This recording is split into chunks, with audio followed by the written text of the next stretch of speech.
मगर यही तो कोणार्क के सूर्य मंदिर में भी था। अगर आप देखें तो आंध्र प्रदेश में वेद नारायण मंदिर है, उसमें ही भगवान के चरणों के ऊपर पड़ता है। कोल्हापुर में महालक्ष्मी का मंदिर है महाराष्ट्र में, उसमें 3 दिन के लिए एक महीने अक्सर आते हैं तो देवी के मस्तक से लेकर चरणों तक चले जाते हैं। पूछिए साहब, अगर विज्ञान नहीं था तो उस जमाने में इतना सटीक कैलकुलेशन कैसे हुआ?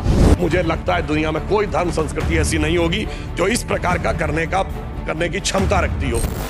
श्री राम जन्मभूमि का जो मंदिर बना है ना, उसमें एक बड़ा साइंटिफिक एंगल आया है। वो क्या है कि रामनवमी के दिन उनके मस्तक के ऊपर सूर्य तिलक होगा। अब इसके लिए सबसे पहले किस चीज की जरूरत है? जो प्लैनेटरी पोजीशन थी कि अर्थ का जो एंगल होगा सूर्य के साथ उस पर्टिकुलर दिन कैसे होगा, तो इसमें 3 इंस्टीट्यूट ने काम किया है। इंस्टीट्यूट ऑफ एस्ट्रोफिजिक्स बेंगलोर ने, जिसने उस पूरे एस्ट्रोनॉमिकल कैलकुलेशन को सटीक ढंग से किया है। दूसरा है central building research institute Roorkee, जिसने कि उसकी व्यवस्था बनाने का काम किया। और तीसरी एक प्राइवेट कंपनी है जिसने वो कॉन्वेक्स लेंसेस के थ्रू कैसे वो अंदर आएगा और ठीक उसी बिंदु के ऊपर उस दिन केंद्रित होगा, ये व्यवस्था की है। मगर मैं अपने विरोधियों को बताना चाहता हूं, आज तो एस्ट्रोफिजिक्स का इंस्टीट्यूट है, आज तो हमारे पास इतनी टेक्नोलॉजी है, मगर यही तो कोणार्क के सूर्य मंदिर में भी था। यही तो अगर आप देखें तो आंध्र प्रदेश में वेद नारायण मंदिर है, उसमें ही भगवान के चरणों के ऊपर पड़ती है। कोल्हापुर में महालक्ष्मी का मंदिर है महाराष्ट्र में, उसमें 3 दिन के लिए एक महीने अक्सर आते हैं तो देवी के मस्तक से लेकर चरणों तक चले जाते हैं।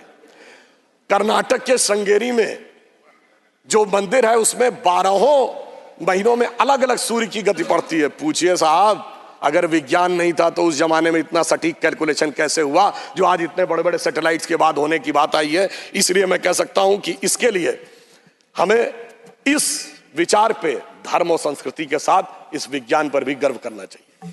वैसे मैं एक और बात कहना चाहता हूं,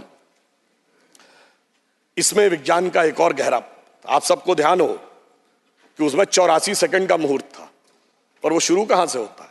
अगर आपने कभी भी उसको सुना हो, लोग को तो क्या कहते हैं, ब्रह्मा आयु द्वितीय परार्धे, द्वितीय परार्ध ब्रह्मा की आयु मतलब 155 trillion years.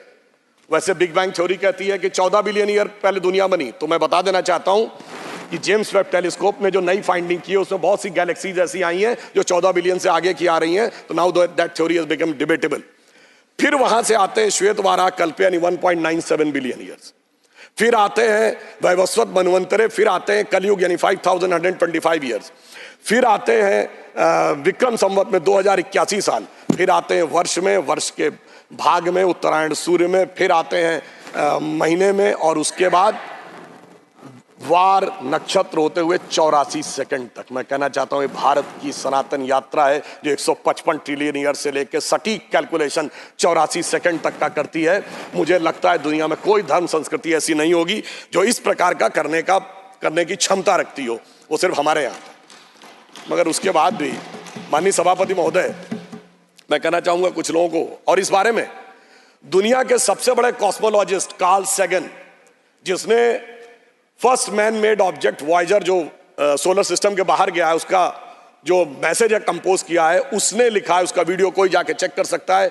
Now only the ancient calculation of Hindus matches with the modern scientific calculation, cosmological calculation.